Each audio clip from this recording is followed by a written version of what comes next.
Good morning. Happy Tuesday from Main Street in Littleton, New Hampshire. You're listening to WZNC LP Bethlehem, North Country Community Radio, 99.9 FM, and streaming online at nococommunityradio.org. I'm Amanda McKeen, and this is North of Normal. Before I tell you who today's guest is, I want you to think about someone that you've seen around town but don't really know. Maybe you know their face. Maybe you know their business. Maybe you know what they do for work, where they volunteer, or who they're related to. But that's not the same as knowing their story. And that's really why this show exists. North of Normal is my excuse to slow down with people connected to the North Country and the White Mountains and ask better questions. Not the usual ones. Not, what do you do? Or, how long have you been doing it? Or, where can people find you online? We get to those things... Sorry. We get to those things when they matter, but this show is more interested in the road that got someone here. The choices they made, the things that they've carried, the work they care about, the moments that shaped them before the rest of us ever knew their name. Because people are rarely as simple as the version we've filed away in our heads. So whether you listen every week or you're just finding us today, I'm so glad you're here. My guest today is Sean Doll from Troutsmith. Sean, you're already laughing. I had to clear my throat. That's pretty much okay. The whole time you were reading that. So it was very entertaining watching you read that, though. Was it? Yeah, the inflection is in your face and everything. People can't, at home, you can't see this, but she actually acts out the entire thing while she's reading it. Well, yeah. It's quite entertaining. You got to feel what you're saying. Okay. Okay. I'm all about that. What are you about, Sean Doll? I don't know what I'm about, to be honest with you. I guess that's what this interview is supposed to be about, right? It's just going to be a little snippet of who you are, I think. I think it's just going to be maybe the tip of the iceberg. Probably. Yeah. Probably. I'd say that's an accurate assessment of what is about to occur. Okay. I'm glad we're on the same page. So, Sean, usually I like to start out telling my listeners how I know my guests. And you and I were just joking like 5 minutes ago about how I usually just meet my guests one time before they come on air with me. And you and I met actually because I just walked into the store, into Troutsmith. Right. Which is here off of Main Street. Right across from Schilling. Yeah, and I think it was a First Friday or something. I don't remember what it was. Could have been. I mean, we opened August last year. First Friday. Yeah. Yeah. Okay. So I walked in there with my boyfriend Justin, and you were the only one in there, and you were behind the counter. I was. And we just struck up a conversation, and we were in there for like 45 minutes. That happens sometimes. Yeah. I don't fly fish. I just had heard about the store, and I wanted to go in and check it out. I do love fishing, though. Right. So there's a piece of it that I was curious about. Yeah, it's a little different than your typical spin casting. You're a little bit more involved. You're paying closer attention to what's going on around you, what's going on in the water, what's going on in the air. So there you go. That's my big sales pitch for fly fishing in general. We'll come back to that. Yeah. So we talked for a while, and that was it. Like, I didn't invite you on the show or anything. It was just like, nice to meet you. And then the guy who keeps getting mentioned every episode. At some point, I guess I'm the end of the list, right? Neil Brodeen gave me a list of people, and he was like, you need to have these people on, and you were on the list. Yeah, Neil knows everybody on the planet. So that's good. I'm surprised the list wasn't longer than it was. But well, I'm going to probably touch base with him again and be like, hey, I'm ready for the next one. Yeah. So he had mentioned you, and I was like, oh, I already met Sean. So that's perfect. Yeah. Normally, I like to have coffee with my guests first. Yeah. We already met. I was like, I think Sean's probably a good guy to have on as long as he can follow the rules. Yeah, no, I'll follow the rules. I was just joking about that. Okay. So here we are. I don't really know much about you other than what I could find online. Mm-hmm. Yeah, good job, by the way. Oh, thank you. You found pretty much everything about me online, which is about 4 paragraphs. Well, actually, it was a little bit more than that, and I am quite the detective when it comes to online stuff. Yeah, no, you nailed it. It was good. Thank you. Yeah, I saw it. So when somebody asks you, they probably don't, but let's say somebody walks up to you on the street and they're like, who are you? Which thing do you focus on right now? The running joke is when somebody asks me who I am, I usually say Stacy's husband because she's pretty well known in the community. Okay. Whereas for a long time, though, my job had me traveling around the country, so I was never actually around. Yeah. So when I was around, I felt like I was being introduced to people, like our neighbors, basically. Like, oh, this is my husband, Sean. And somebody would be like, really? I didn't even know he was in the picture. So I'm just joking. No, most people know about it. You know, they call us Sean and Stacy or the Dolls, but she's pretty popular around the area. So yeah, and I haven't even met her. Yeah, well, maybe that'll change someday. But I knew you as Stacy's husband, even though I never knew Stacy. Really? Yes. Yeah, actually, you know what? You said that in the shop. Yes, I did. You told me that. You know, I've heard of your wife, but I didn't know you. And I was like, yeah, that's pretty. I get that. Crazy. Yeah. So Sean, the main reason that people come here is to explain why they're here. Oh, okay. Why they're here in New Hampshire, or why they're here in your studio right now? Well, that's pretty obvious. That part's obvious. But why are you here in Littleton? Why did you end up in New Hampshire? Where did that... Tell me the story. Actually, I ended up in New Hampshire coming back around to Stacy is because she won the race. We met in college. So I grew up in New Jersey. Okay. And then traveled around to various colleges, something my father refers to as, or he might have only referred to it as once, but I say it's all the time, but he called it the Sean Doll Academic Tour of the Eastern Seaboard. That was primarily not because I was super into academia. It was more very much the opposite. I was a horrible college student. I was a horrible student in general. And then I ended up, the last college I ended up at, where I did really well because I finally found the major I wanted, which was in recreation, was at Frostburg State University in Maryland. And that's where I met Stacy, but we didn't start dating till after college. So what happened there was I went for my internship. I was in Yellowstone National Park, and then went back to college to graduate, and then went back to Yellowstone. Was invited back to do the following summer, and then so I was at Canyon the first year, Roosevelt the second year, and then by last year I was in the park-wide office up in Mammoth. And that was when Stacy came out to visit. Long story short, ended up together.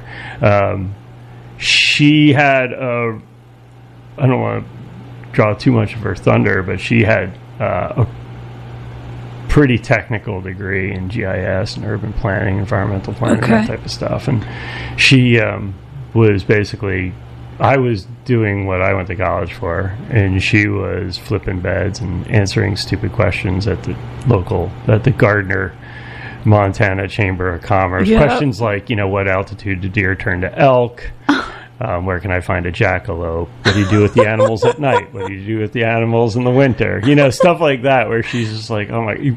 Again, when we talk about making up stories, like I was talking about before we went on air, she started at some point, you just have to start making up responses to those things. Like if somebody asks you at what altitude do deer turn to elk, I think we all settled out around 8,000 feet. But so she was not obviously using her degree, and she was starting to get a little bummed about that. So we moved to North Carolina. There was a big in-migration that was happening in North Carolina. A lot of folks moving there from New York or wherever. And then there's what's called the halfbacks. Halfbacks were the people who moved to Florida. It was too hot there, so they went halfway back and ended up in North Carolina. And then I promised her 2 years in North Carolina, and then exactly 1 year and 11 months later, the U-Haul drove away. Oh, man. And it was just too hot. Okay. And there was a lot of other things going on. But we kind of settled on New England because we still wanted to be on the East Coast, we're closer to family, but also near a coast, near some salt water. I grew up at the ocean. She grew up, going to the beach a lot. And so we kind of had to have that. So we made a decision, whoever gets the job first, that's where we're moving. She got a job up here first, and I followed her up. And I was a gorge guide in Lost River Gorge for a couple of months. That was fun. And with the understanding, I had the understanding with the big boss, and he understood that I was only there for a couple of months until I found something else. Yeah. And then I ended up at the at Mount Washington Resort. Oh. So, and that's how I ended up here, I guess. So I ended up at the resort, moved over to the ski area. Then I was on both sides of the street, as we call it out there. I was one of only a few other people who really kind of worked on both sides of the street back then. And then I was there for about a little over a decade. And then I moved off to the college. So I've all three of these places are the same place, but I started at Linden State College, then it became Northern Vermont University Linden Campus, and then it became Vermont State University Linden Campus, which is what we're called now. Okay. So there you go. My whole life story. Great meeting you. Wow. Listen, I gotta 11 go. minutes. I just remember to have anywhere else to be right now. So I'm just kidding. Okay. I desperately see. I'm the type of guy. Now I want to know your story. No, you're not allowed to tell it. That's against it's not rules. that it's not against the rules. Yeah. I actually appreciate that you want to ask me questions too, but I recognize that deflection strategy. It's not a deflection. Anybody who knows me, I do deflect. I tend to ask people questions about themselves. Yes. And because I've heard my story, and I know. Right. And you want to learn stuff. Yeah. So, I get that. Comes back to that trivia thing. Yes, you mentioned that. Useless trivia thing. So where around here do you do trivia? I don't. Oh. No. Well, Reckless, I think, still does their trivia night, or did. I used to see, I think through the winter they do a trivia night. Okay. So, I've never been to it. Me neither. Yeah, and I've gotten crap from people. Took a second there for not going over there for that. Yeah. But. All right. So you've been here in the area for how long? How many years? I've 25 years. 25? Yeah. Wow. Yeah, we moved here. We were going to be here for 2 years. It did not work out.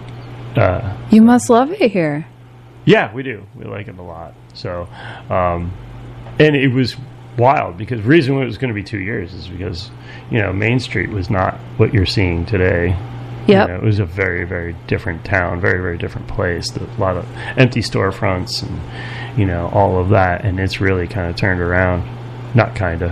I don't know why I throw kind of in front of everything, but it very much turned around from 25 years ago. And it's funny because people come in the shop who have been visiting up here for a couple of decades, and they say the same thing, that this town has really become a destination. So I want to talk about how you landed in outdoor recreation. Like, you talked about being a horrible student, and it wasn't until you found the thing that you wanted to do that you were a good student. Right. So how is it that you uncovered that? By going to college for 8 years. We're going trying so many things. 4 colleges in 3 states. Wow. How did I end up in? Well, it was probably in a very odd turn of events. It was the death of my grandfather. Really? Yeah. It was. So I was bouncing around from major to major. Didn't know what I wanted to do. what happened was, I started, one of the first colleges I started at was Franklin Pierce back when it was Franklin Pierce College, not university. And it was a private college. I think it's still, I don't know much about it anymore. But it was not like a lot of schools where if you solidified your contract for the following year with housing, they would just let you leave your stuff there. So I was getting ready to go. My dad called, and which does not happen. He's not a phone guy. You call home if he answers the phone. He's like, "Hey, how you doing? Hey, good to talk to you. Here's your mother." Yep. He's a much more in-person kind of guy. But he called me, and I was like, that's not good. Yeah. So he's just like, pack up your stuff. You're coming home. You're not going to continue to go to that college.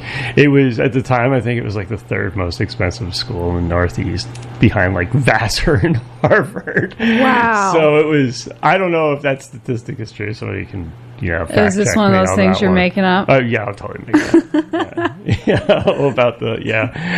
Just to be clear, anyone who was on the historic hotel tour at Mount Washington Hotel anywhere around 20 years ago, no, Marilyn Monroe and Tennessee Williams were not married at the resort.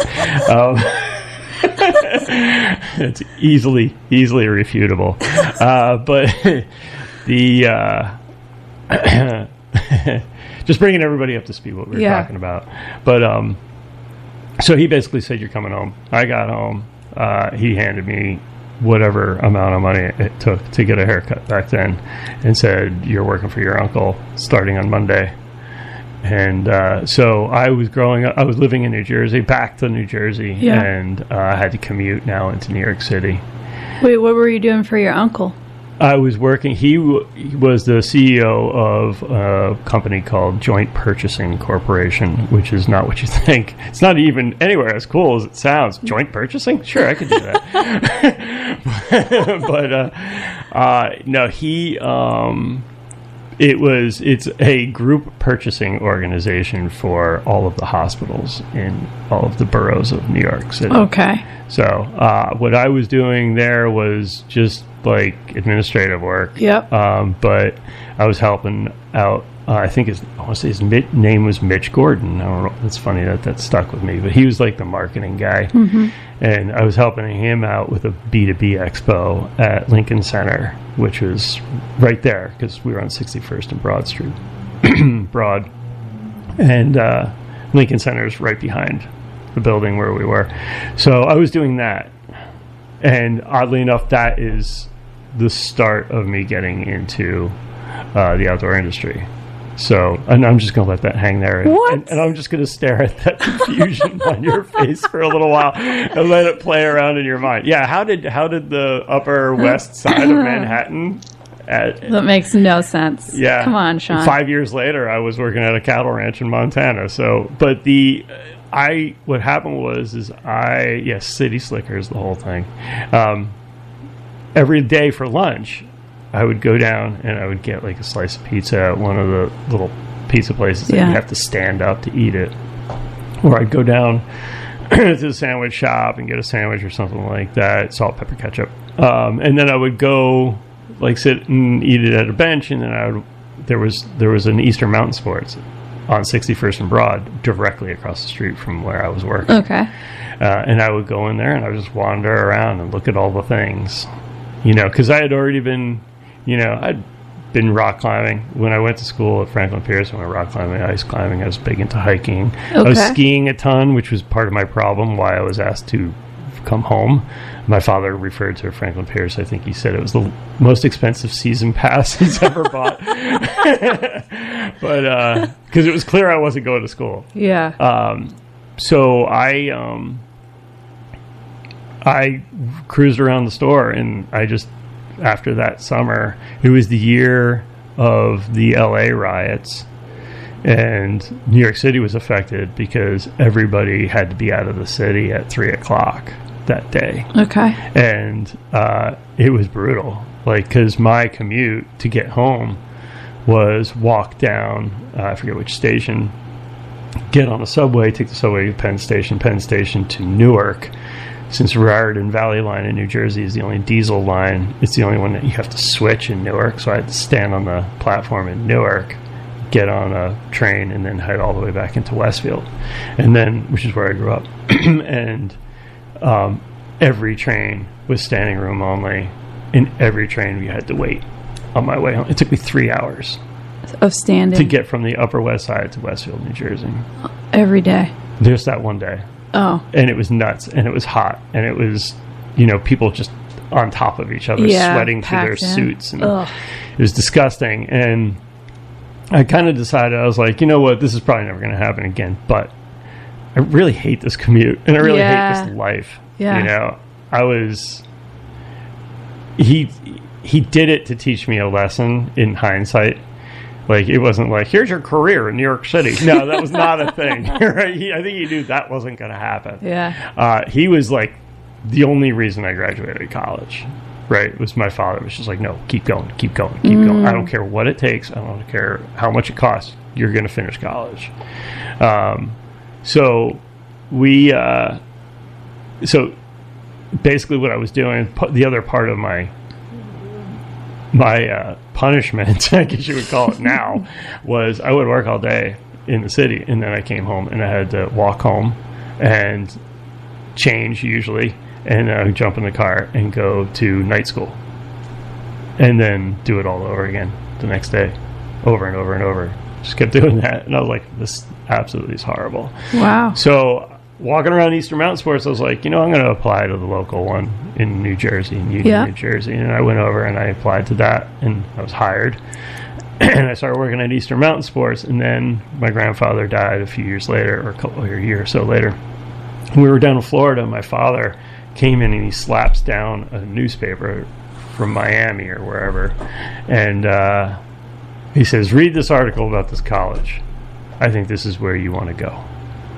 So, Frostburg State, nope. Yeah, Frostburg State, I forgot which college I was talking about. That's how bad it is. So, Frostburg State was starting a new adventure program in cooperation with Gallatin? No, Gallatin's a different place. Garrett Community College. And he's like, if this is what you want to do, this is where you're going to go to school. So, I was like, sure. So, I applied, got in, went down there. Banged it out in like a couple of years. Yeah. Which all of a sudden college was easy for me.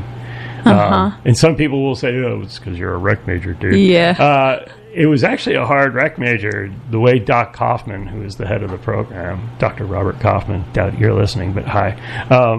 He integrated a lot of science. Yeah. The sciences. So you had to take, ornithology, plant taxonomy, biological history, entomology, all these courses to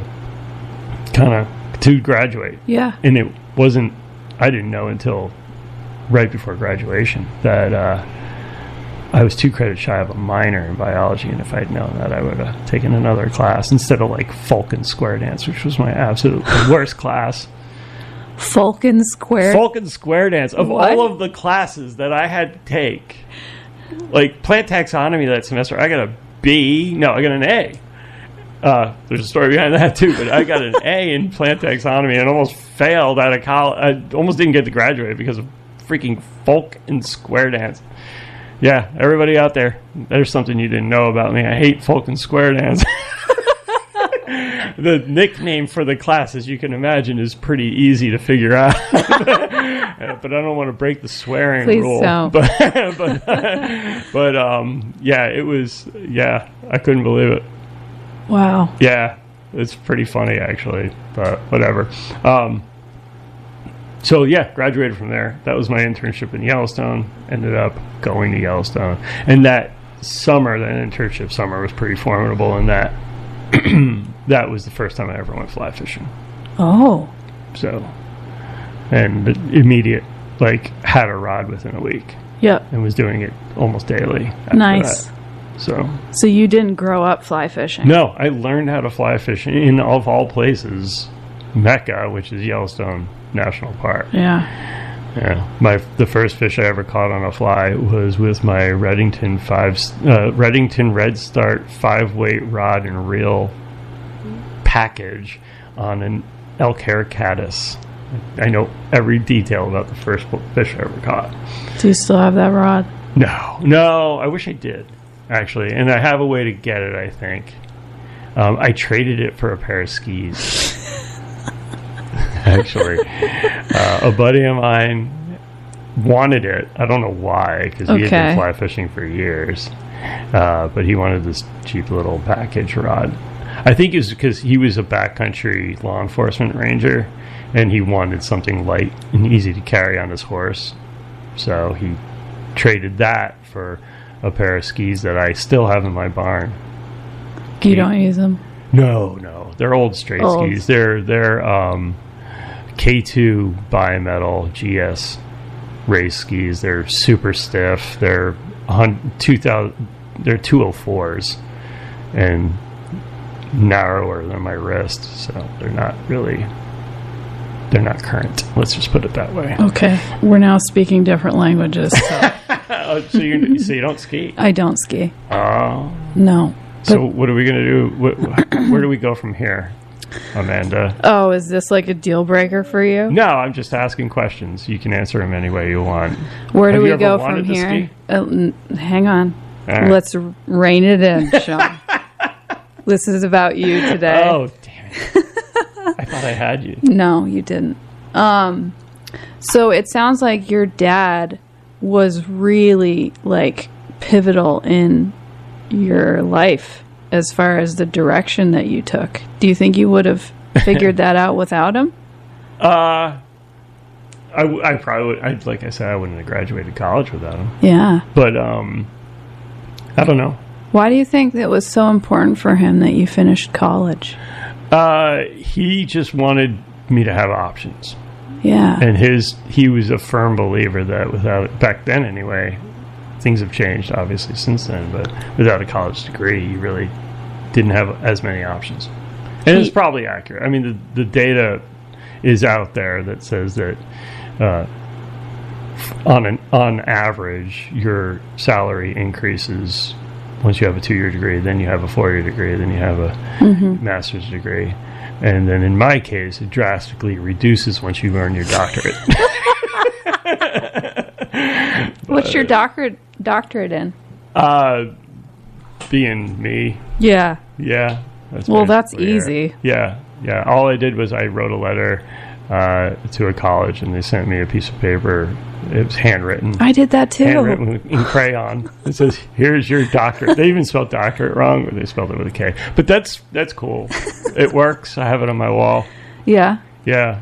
So I have an EDD at a Plymouth State University. It's a doctorate in education. Okay. Yeah.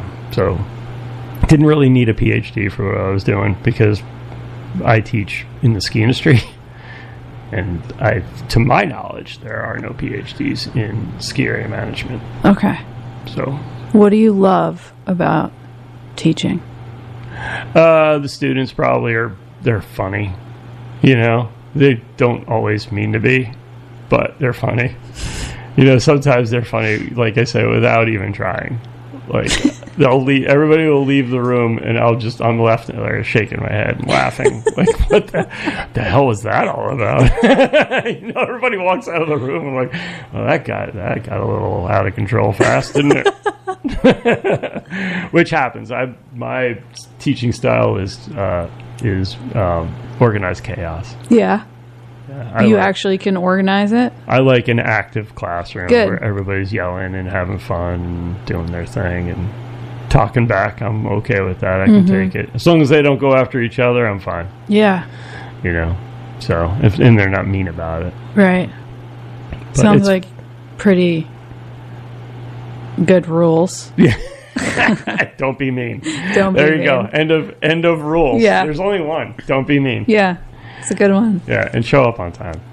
But do you notice how long have you been teaching there at I think 16 years maybe. Okay. Yeah. So what have you noticed about unless you don't count this year. I was on sabbatical this whole semester, so What have you noticed about the evolution of the students that come into your classroom over the last 16 years? I don't think there has been. Really? There's a lot of talk about, this generation is more lazy than the last generation, but every generation has said that forever. Okay. Even Stone Age, Ugg was probably like, Dink, more lazy than me, but it was like,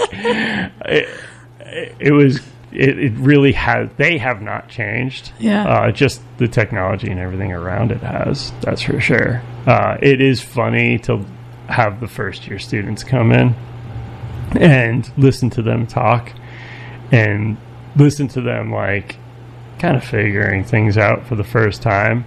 And you've listened to people figure out the same thing every year for 15, 16 years. Yeah. And everybody always thinks that they're doing it for the first time. Yeah. I've even had students be like, Sean, you wouldn't understand what it's like to have a job and going to college. I'm like, what? I'm doing it right now. Because I'm actually in the process now working on an MBA. Okay. Even though I already have my terminal degree, but it's just to kind of... Wow, you're just forever going to school. Well, it's kind of rounding out a few things. There's a story behind that. But, yeah, it's funny. Like, when I was early on and I was finishing up my doctorate, students used to say that to me all the time. I'm like, huh. So the fact that I'm here, 10 hours a day, and then I go home and I work until I fall asleep, and then I wake up in the morning and I do it all over again. Like, yeah, that's lost on you because you're, waiting tables at Pizza Man 2 nights a week. I don't understand your plight. Yeah. That one always makes me laugh. I don't go on that tangent, but I always just go, yeah, you're right. Yeah. You're probably tired of saying the same thing. You're right. I say you're right a lot. Just to not put energy into it. Yeah, you're right. If I already lost the argument and it's an argument that I should win, I'm always like, you're right. You'll figure it out sooner or later. Yeah. I think that's probably wise. I'm not there yet. You still fight?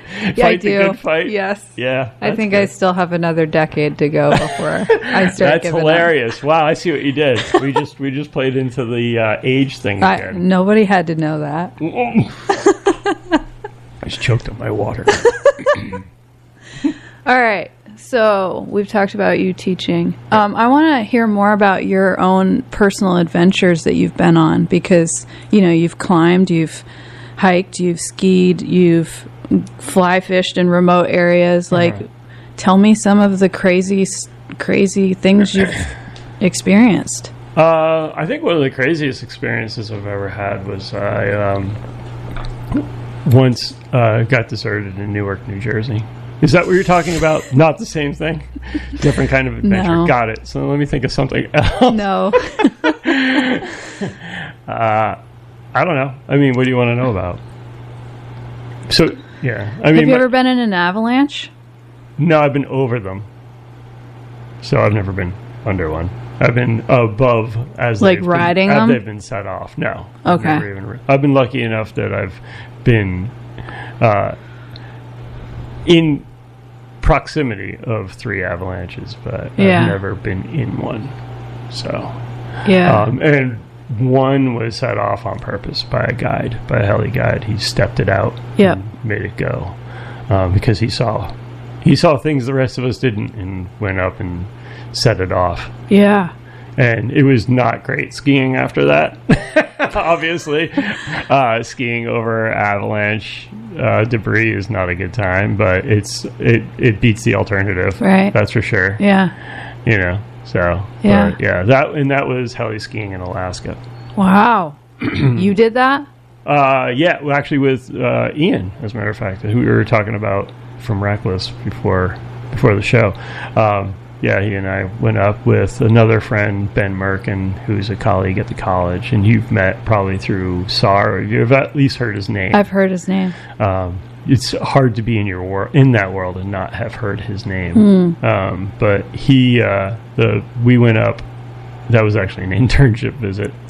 We were working, and I will fight to the death if anybody tells me otherwise.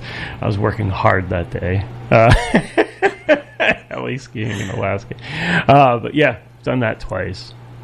So you actually like ride up in a helicopter and you jump out of the helicopter. Well, that's the common... Or do they land? Warren Miller and Teton Gravity Research did that to everybody.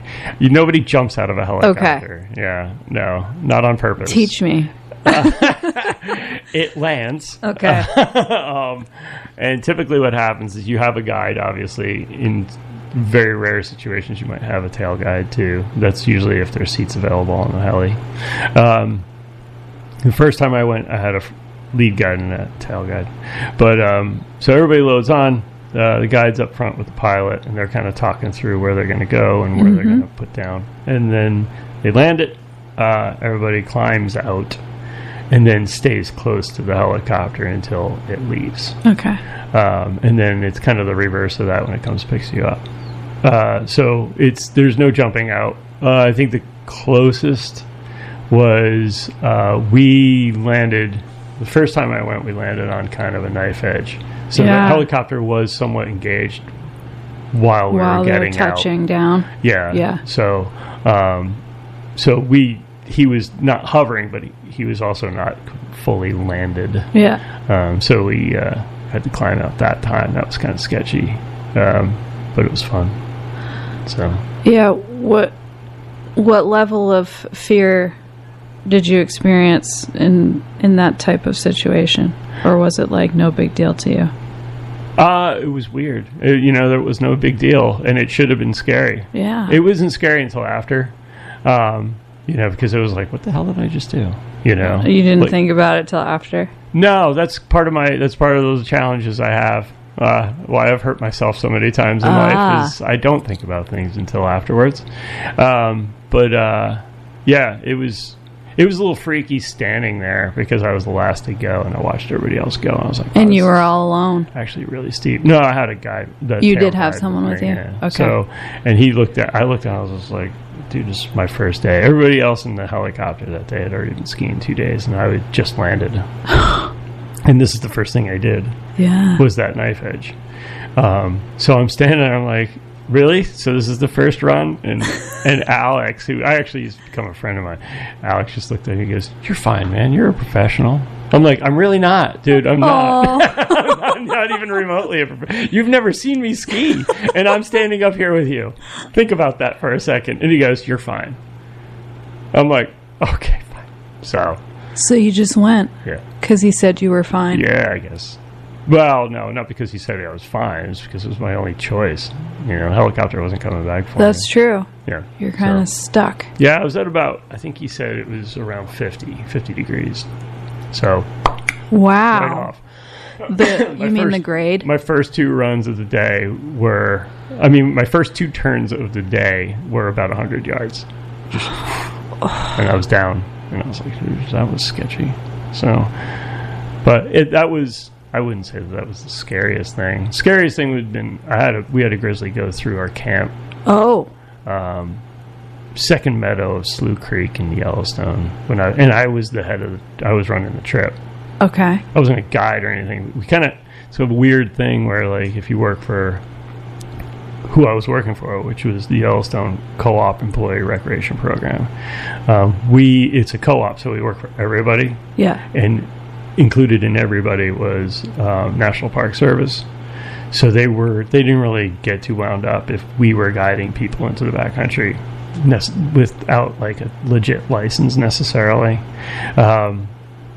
because it was under the guise of their operation. Mm-hmm. So I was working out of Rosie at the time, Roosevelt Lodge at the time, and I had 5 people with me. Mm-hmm. And we were out. If anybody's out there listening and they've been fly fishing in Yellowstone, they probably heard of Second Meadow on the Slough Creek. And it's about I don't even know, maybe 3 mile hike out. It's not that bad. Mostly flat, But when you get out there, it's just, unpressured fish, and, it's big cutthroat, and it's a lot of fun. And the obvious downside to that is you're catching fish in grizzly country. And so you hike out, you catch the evening hatch, and then in the morning you wake up, you get the morning hatch. You can fish during the day if you want, unless it gets too warm. Back then it wasn't getting as warm, actually, as it is now. And then you could do the evening, we'd spend the night, another night, so it's 2 nights, and then we'd hike out the third day. And then I think it was the second night, because I don't think there would have been a second night if it was the first night. I heard some stuff going on, so I started unzipping my tent, and I look across, and one of the other guys, who is a friend of mine, is looking across at me from his tent, and this grizzly walked right through camp and kept going like we weren't even there, just just kind of kept cooking along, and we were like, all right, well, that just happened, and so the next morning we, luckily we, the rule of thumb back then was you have garbage bags, obviously, and you hang them for your food and stuff, but we were putting all of our clothes in it because we'd been handling fish the whole time. So all of our gear was hanging 100 yards or so away, and we had quadruple bagged our stuff, because like I said, fish plus grizzly equals bad. So we did that whole thing, and then and it worked. It didn't. Yeah, he didn't mess with our stuff or anything. But the next morning we bugged out a little earlier than we had planned. Let's just say we didn't want to stick around. There was 5 of us, so is this grizzly going to mess with us? Probably not. But it's not really something I wanted to test. Not a theory I wanted to mess with. So we got the heck out of there. Yeah. It was pretty close to wake up time when he cruised through, or else JB and I would not have been even awake anyway. What did you hear? Like you said, you heard something. I was half asleep because I was waking up. Yeah. And I just heard something moving around. And luckily, I don't know why, but I didn't rip my tent open. Luckily, I just slowly kind of started unzipping it, and because I thought it was one of the people I was out there with. Yeah. And it was not. So wow. Yeah, and it didn't even come close to us necessarily. There's one guy, and I can't remember his name. His nickname was Creature, but I don't remember his real name, which is typical, I guess. Yes. It was a park-wide trip, so even though he was in at Roosevelt, he was from Mammoth, and he came down for it because he had heard that we were going to do it. So he was farther away from us and in a hammock. Oh. And it walked right by him. Oh, my goodness. And he never even knew. But the good news for a person like Creature is he was a very large man, but that wouldn't have helped. I mean, this grizzly was not small, so it wasn't big either. It wasn't the biggest I've ever seen, but it wasn't the smallest either. So, but yeah, it was kind of sketchy. Yeah, that is sketchy. Look what you did. I don't really tell people a lot I've told a few people that one. Actually. What did I do, Sean? You're digging into my mind, man. No, just kidding. I'm just There's listening. Not a whole lot to dig into. I think there is. I think there is. Yeah. So your fly fishing excursions now, are they here locally, or are you traveling across the country? Yes. How about yes that? To both? Yeah, so I haven't been fly fishing since yesterday. Oh. I was over in Bethlehem on the Amanusk. Nice. But then last week, Stacy and I were in Telluride. Not Telluride. No, nowhere near Telluride, actually. We were in Durango, so same state, same mountain range. Okay. We were in Durango, and then we went down to Taos, and then we went back to Durango. And then 2 weeks before that, I was in I don't even remember when that was. End of May, I guess. I was in Montana, Idaho, nice. And Wyoming, and Yellowstone, kind of going to my old stomping grounds through Yellowstone, and then back up to Bozeman, and then out. That must have been fun. Yeah, that was a solo trip. That was fun. Oh. Yeah, I like to do things solo, too. That's my birthday present from Stacy every year is I just leave the house and I don't come back until night. So, and then and if anybody asks where I am, she's like, oh, you know what? I do not know. Even though she usually does know. Like, I don't go out and not tell somebody. That's good to know. But I do have a history of doing that. But on that day, I do not. I have to tell her at least an idea of what my plan is. Yeah. I'll give her like 3 or 4 spots where I might go. And she knows me well enough of what order I'm probably going to go, you know, if I'm going to go in any type of order. But so what is it about going out alone that draws you back to that? I think as far as the outdoors are concerned, outdoor activities are concerned, I think being in the outdoors, I think everybody should experience it by themselves. You know, I think I'm not saying that I'm against group trips. I think that's fine. I think that's great. I think that's been my career for 30 years. Yeah. But it's also, there's something about going out and just being alone and quiet and not around anybody else or anybody else's like priorities or any of that stuff. Just going out and being by yourself, there's a lot to that. So, and I think everybody should do it. I think if you're not doing it, you should probably think about that. Yeah. You know, safely though. Well, yeah, safely. You know, making sure people know where you are. It was a lot easier to do it before cell phones became what they are. And even then, I either turn mine off or I have it on airplane mode. Mm-hmm. You know, if it's a short trip, airplane mode.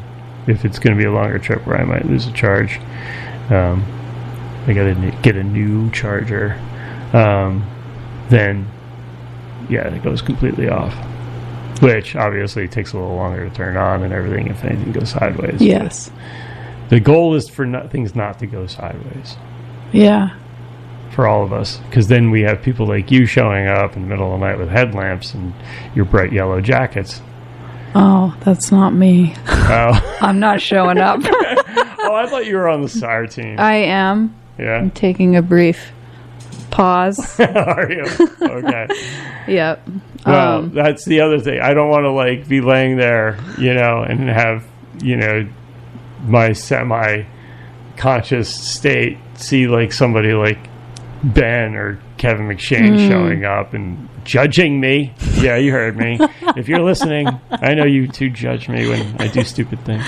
Oh yeah, I had Paul Cormier on. Do you know Paul? You know, we've never met, but I know who he is. Okay. Yeah. He was talking about going out and helping his friends. Yeah. And how they call it something completely different than a rescue. I might have to listen. Does he say it on the show? I think so. I'll yeah. see what it's his second episode. Oh, okay. Yeah. So I'm curious though, like, because I totally understand what you're saying about going out by yourself. And I do that, like I'll go for a long hike by myself. And I love it. Mm-hmm. And there's a certain process that I notice that my mind goes through when I do that. Mm-hmm. I'm curious what your process is when you get out there all by yourself. There's no process. No? Is it chaos, unorganized? No, actually it's probably more organized. Yeah. You know, especially when you're dealing with packs or whatever. I'm pretty dialed on that stuff. Yeah. But no real process. I just go. You know, if I'm going out by myself, unless that's what you mean, like a safety process. No, or just like let me where my head is. Yeah, where your head is. So, like when I go out, you know, a good test is some random noise in the woods. Yeah, and then like, what does my mind do? Oh, you know, okay, yeah. Am I scared? Am I looking around? Like, am I like ready to defend myself? Like, what's happening? I think that process is different for everybody, and it's also geographically dependent.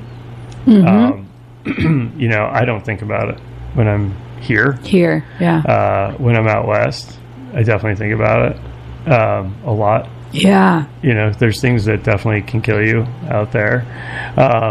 There are things that can hurt you pretty bad here, too. but they don't want anything any more to do with you than you want to do with them. Right. So I don't know. I'm still a little, I'm wary. That's for sure. I'm not like looking to get in a fight with a black bear anytime soon.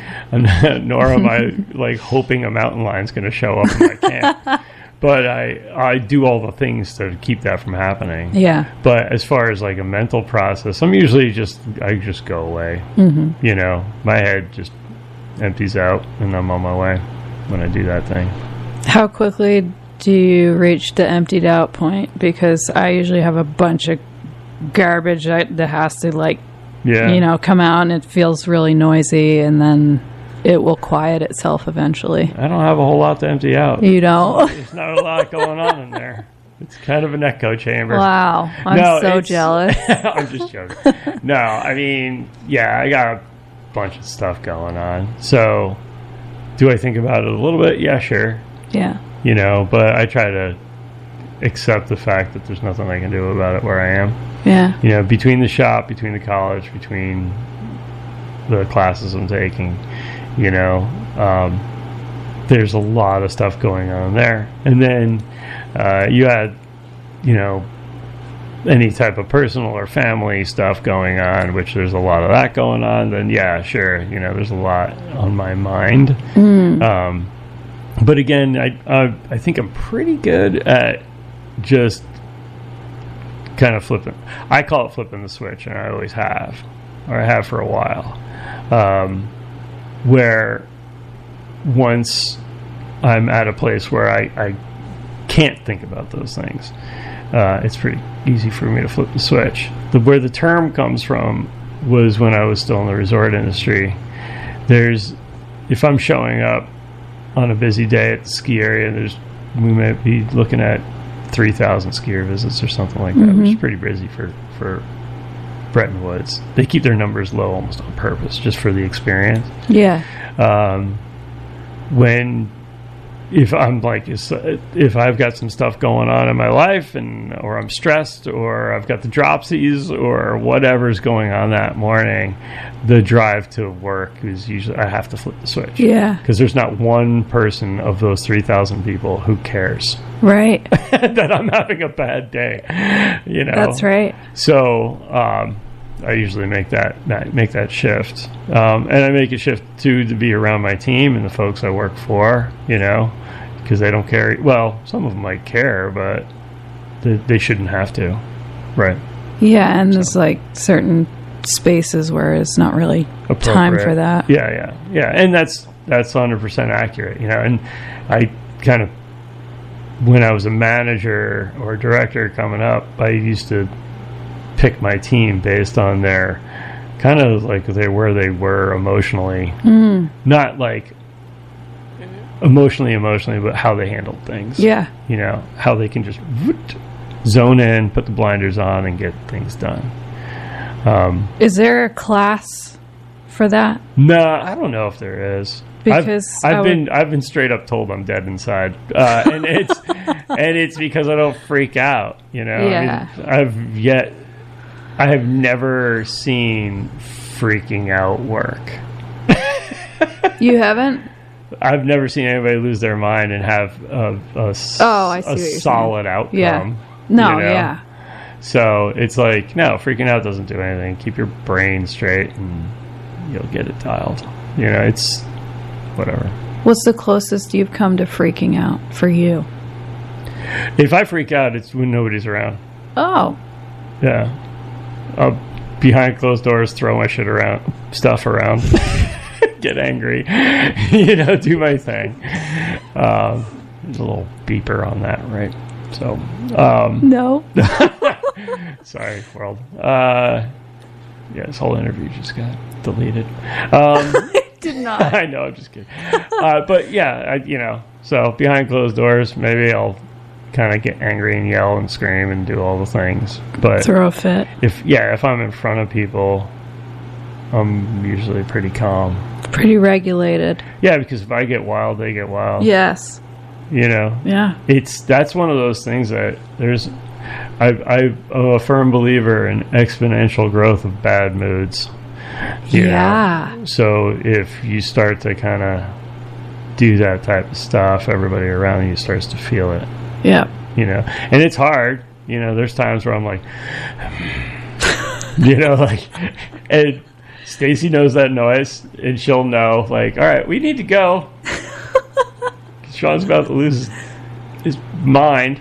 But yeah. Do you think that works on the reverse as well? Like positive? I think moods? so. I think so. I keep it neutral.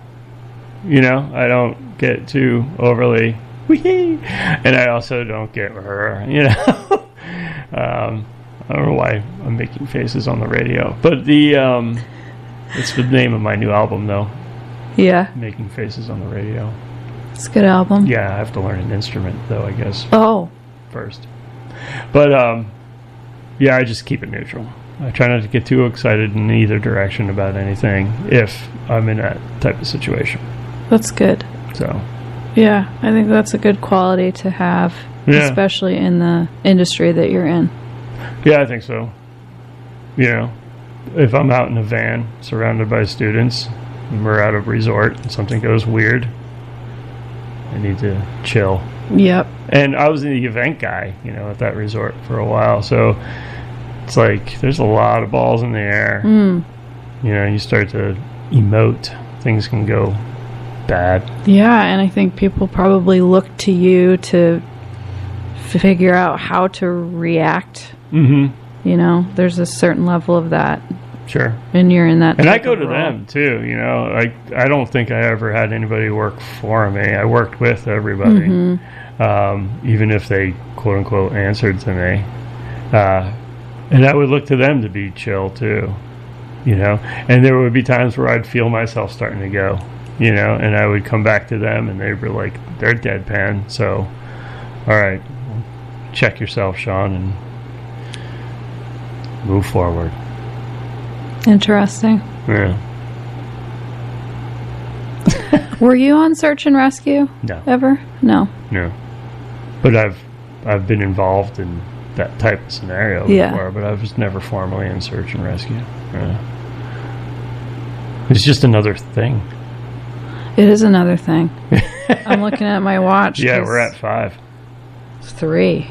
Oh, okay. I think your watch is wrong. Analog. Oh, no. It's a guessing game when you look at these watches.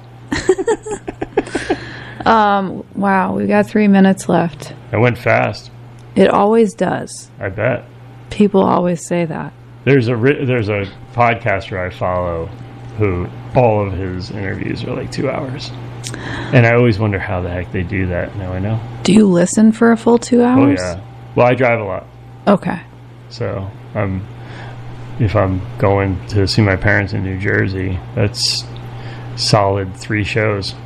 Yeah. So. Wow. Someone had asked me why I don't do a 2-hour show. Because I have from 10 to noon every Tuesday here. What's your answer? That people lose interest usually after 50 minutes. Well, you know, that's probably true. There's a lot of people out there right now that are like, all right, Sean, let's wrap it up. I think that's just I think I have that thought too, but I'm sure it's an insecurity driver and not really that people have said that to me. Yeah. But there are people that want to hear more, and that's why I have some people come back for a second episode. Okay. But it's broken up, you know. I just can't imagine sitting with someone for 2 hours and talking. Sounds. I mean, we talked in your store for 45 minutes, and when I left, I was like done for the day. Well, that's contrary to what probably a lot of people think about me. I'm actually an introvert. Yeah. And yeah, I struggle with that. Like, I've been to a lot of trade shows, and I have to like take a day before and after to just set my head straight. I believe that. Because you go to the Boston, back in the day, not so much the new show, but it was 40 to 50,000 people over the course of like 4 days. Yuck. It's so brutal. And then there's all like the networking and the dinners and that's exhausting. Yeah. Everybody used to envy me. They're like, "Oh, you get to go to all the ski shows." When I was at the resort, I was like, "All right, do 2." Yeah. Tell me how you feel after that. You've been standing all day on concrete, talking to people. Ugh, that's vicious. It makes sense why you need your time alone. Yeah, I do. Yeah. So let's get to that, shall we? Oh, that's how we wrapped up. I love that you wrapped it up for us. First guest ever to do that. And who else would it be but me? Oh, listeners, thank you for being with us today. You've been listening to North of Normal on WZNC LP Bethlehem, North Country Community Radio, 99.9 FM, and streaming online at nococommunityradio.org. I'm so grateful you've been here with us. I'm going to be taking a brief 2-week hiatus after today's episode for a little vacation time, so there will be no new episodes for the next 2 Tuesdays. North of Normal will be back on July 28th. In the meantime, this is a great chance to catch up on past episodes, or you can share one with a friend who might enjoy these conversations. You can find past episodes at clearviewadvantage.com/podcast. I'd also love to hear from you. If there's a past episode that stuck with you, something you'd like to hear more of, or someone you think would make a great guest, please send it my way. You can email me at amanda@clearviewadvantage.com or message me on social media. This show has always been built around curiosity, community, and the stories we don't usually get to hear in everyday conversation. Your feedback helps shape where it goes next. Thank you for listening. Thank you for supporting local radio. And thank you to Sean Doll today for sharing part of his story. Just a tiny part. Thanks for having me. It was fun. I'm Amanda McKeen. I'll see you back here on Tuesday, July 28th. Until then, stay grounded, stay curious, and stay a little north of normal. Good.